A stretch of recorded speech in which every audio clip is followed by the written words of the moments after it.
नमस्कार, मैं आनंद कुमार झा और आप देख रहे हैं तीखा सवाल। आप लोगों से रिक्वेस्ट है कि इस वीडियो को आप पूरा देखिए, अंत तक देखिए और अगर आपको ये वीडियो पसंद आता है तो इसको लाइक भी करिए और मेरे इस चैनल को सब्सक्राइब करिए। बात करेंगे अरविंद केजरीवाल की। आज अरविंद केजरीवाल ने अनाउंस कर दिया कि वो कांग्रेस के साथ कोई गठबंधन नहीं करेगी। ये पहले से ही मालूम था कि कांग्रेस को अरविंद केजरीवाल कुछ देने वाले नहीं हैं। ये अरविंद केजरीवाल इतने शातिर आदमी हैं, ये देते कुछ नहीं है, सिर्फ लेना है इन्हें, जहां से इनको प्रॉफिट मिल जाए। इनकी पास अरविंद केजरीवाल की कोई आइडियोलॉजी है नहीं। कहा था कि मैं कांग्रेस से समर्थन ले लूंगा, लेकिन उनसे भी ले लिया। फिर लोकसभा में भी अभी 2024 में गठबंधन कर दिया। उनको पता चल गया कि इस बार मेरे को जो है कुछ वोटें नहीं आएंगी।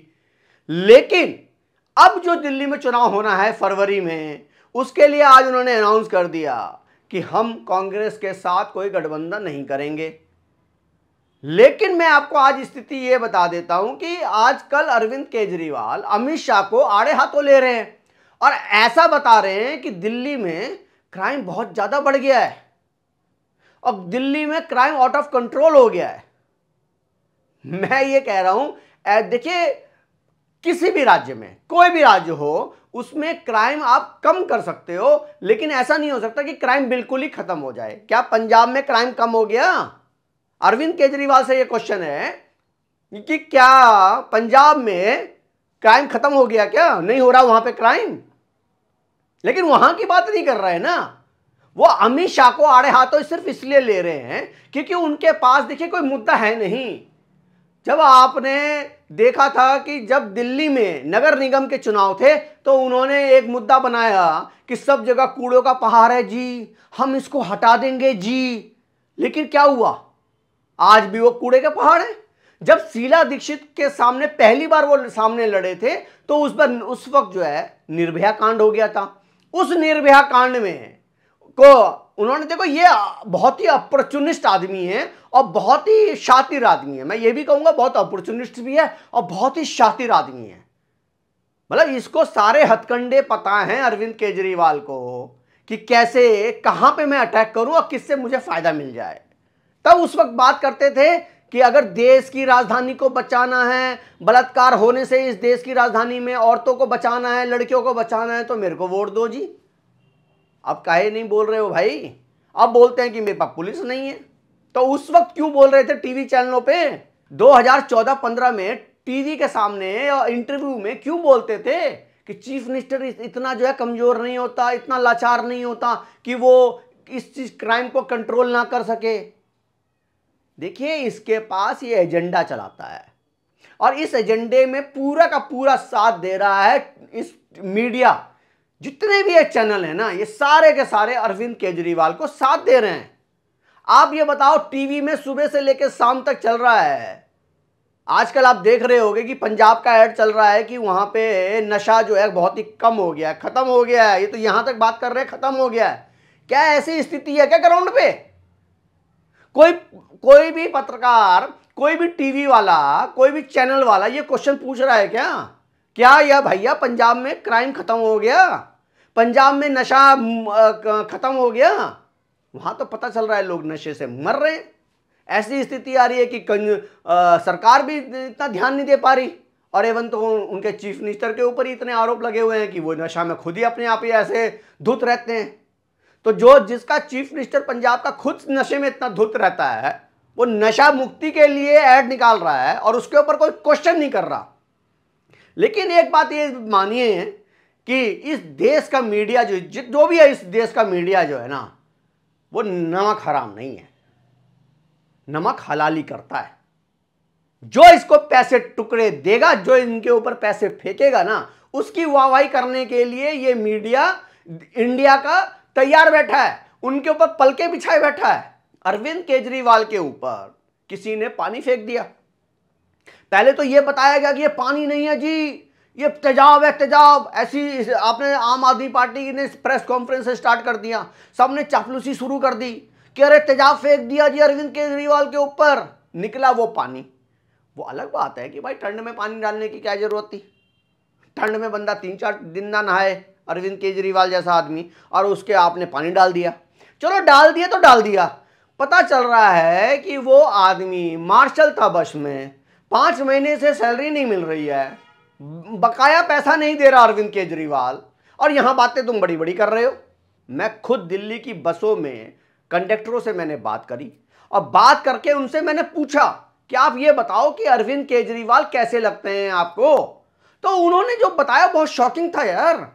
उन्होंने बताया कि जब हम अरविंद केजरीवाल के पास अपनी कंप्लेन लेके जाते हैं तो हमें वो बीजेपी का एजेंट बताते हैं और भगा देते हैं वहां से।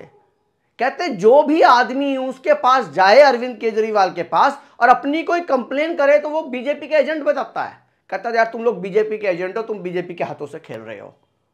ऐसी स्थिति है। अब कल भी आपने देखा जिसने पानी फेंका वो बताया कि बीजेपी ने करवाया, बीजेपी हमसे डर गई है, हमसे हार गई है, इसीलिए ये कर रही है। ये आपने सुना होगा, क्योंकि मैंने आपको बताया ये बहुत ही शातिर आदमी है, बहुत ही धोखेबाज आदमी है। कब किसको धोखा देना है पूरी प्लानिंग कर रखी है इस आदमी ने। और देखिए अभी ये पद यात्रा पे निकले हुए हैं, और जिस भी इलाके में पद यात्रा में जा रहे हैं इनका बहुत ही मतलब कड़ा विरोध हो रहा है। लेकिन मीडिया में क्या बताते हैं कि ये बीजेपी के गुंडे हैं, अमित शाह के कहने से कर रहे हैं। अरे अपने काम तो देख लो, ना सड़क बनाया तुमने, ना पानी दिया लोगों को, तो लोग में तो क्रोध होगा ही। और ये जेन्युइन क्रोध है यार, दिल्ली वालों का ये जेन्युइन क्रोध है। दिल्ली वालों बहुत ही दुखी हैं इस आदमी से, और ये झूठे नैरेटिव गढ़ना इस आदमी की सबसे बड़ी कला है कि कहां पे कैसे झूठे नैरेटिव बोले जाएं और कैसे अपनी बातों को पलटा जाए और कैसे अपनी बातें रखी जाएं, इसके लिए ये बंदा माहिर है। इसने काम वाम कुछ नहीं करना। शीला दीक्षित को बदनाम करके एसी वेसी, इसके कमरे में 10-15 एसी रहते हैं, उससे ज्यादा इसने अपने घर में लगवा लिए, लेकिन अब उसके ऊपर नहीं बोल रहा। और इसका खुद का एमएलए एक्सटॉर्शन में गिरफ्तार कर लिया दिल्ली पुलिस ने। 2 दिन पहले ऑडियो क्लिप जारी किया था गौरव भाटिया ने, दिल्ली के बीजेपी के प्रवक्ता हैं गौरव भाटिया, उन्होंने ऑडियो क्लिप जारी करी थी। लग रहा था कि बीजेपी ऑडियो क्लिप जारी करके शांत बैठ जाएगी, लेकिन ऐसा नहीं हुआ। बीजेपी वालों ने या अमित शाह ने एक्शन लिया तो जेल में डाल दिया। अब बोला जा रहा है कि उनके ऊपर जो है ना, मतलब उनके ऊपर जो एक्शन किया जा रहा है ये बदले की कार्रवाई है।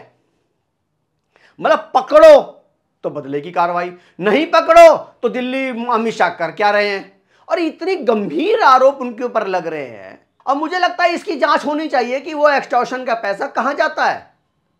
क्या वो चीफ मिनिस्टर के घर तक जाता है, नहीं जाता है, इसकी जांच होनी चाहिए। और दिल्ली पुलिस को बिल्कुल मतलब बहुत ही बुरी तरीके से पीछे पड़ जाना चाहिए और पूरा पता लगाना चाहिए कि ये एक्सटॉर्शन का पैसा किसके पास जाता है। आज कोर्ट में नरेश बालियान को पेश किया गया, उनको 2 दिन की जो है 5 दिन की कस्टडी मांगी थी, 2 दिन की कस्टडी मिल गई है।